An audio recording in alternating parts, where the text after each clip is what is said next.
மகாபாரத கதாபாத்திரங்களுள் விதுரருடைய படைப்பு வித்தியாசமானது. விதுரர் நீதிமான், நேர்மை தவறாதவர். பணிப்பெண்ணின் மகன் என்ற காரணத்தினாலே பல நேரங்களிலே அவர் மனம் வருந்தும்படியான நிகழ்ச்சிகள் நடந்த போதிலும் கூட அவருடைய மனம் நேர்மையிலே நிற்கின்றது. அவருடைய அந்த பக்தியும் உண்மையும் படிப்பவர்களுடைய மனதை நெகிழச் செய்கின்றன. கண்ணன் தூதாக வருகின்றான்,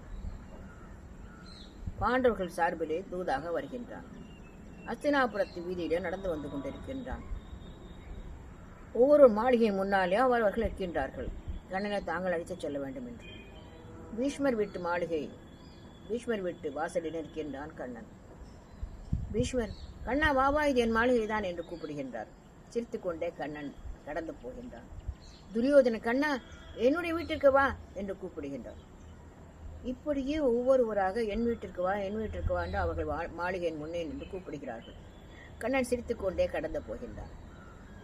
விதுரருடைய மாளிகை வாசலிலே வந்து நிற்கும்போது விதுரர், கண்ணா இது உன் குடில் தான், உள்ளே வா என்று கூப்பிடுகின்றார்.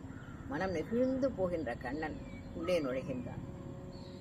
அந்த எளிமையான உணவை உட்கொள்கின்றான் கண்ணன். பிறகு கண்ணனுக்கு பழம் கொடுக்க வேண்டும் என்று விதுரெல்லாம் எடுத்துக்கொண்டு வருகின்றார். வாழைப்பழம் சீப்போடு எடுத்துக்கொண்டு வருகின்றார். கண்ணனை அமரச் செய்து பக்தி பரவசம், கண்ணன் தன் வீட்டுக்கு வந்திருக்கிறான் என்று அப்படியே ஒரு நிகழ்ச்சியோடு இருக்கின்றார். உடம்பெல்லாம் புல்லரிக்கின்றது, பரவசத்தின் நிலையிலே இருக்கின்றார்.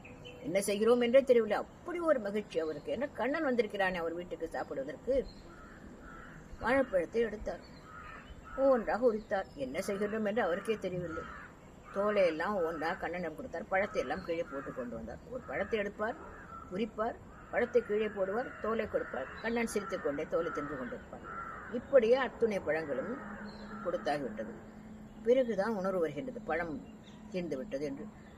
கீழே பார்க்கின்ற விதுரர் அதிர்ந்து போகின்றார். என்னவென்றால், அவர் கண்ணனுக்கு கொடுத்த எல்லாம் தோலிகள், பழமெல்லாம் கீழே கிடைக்கின்றது.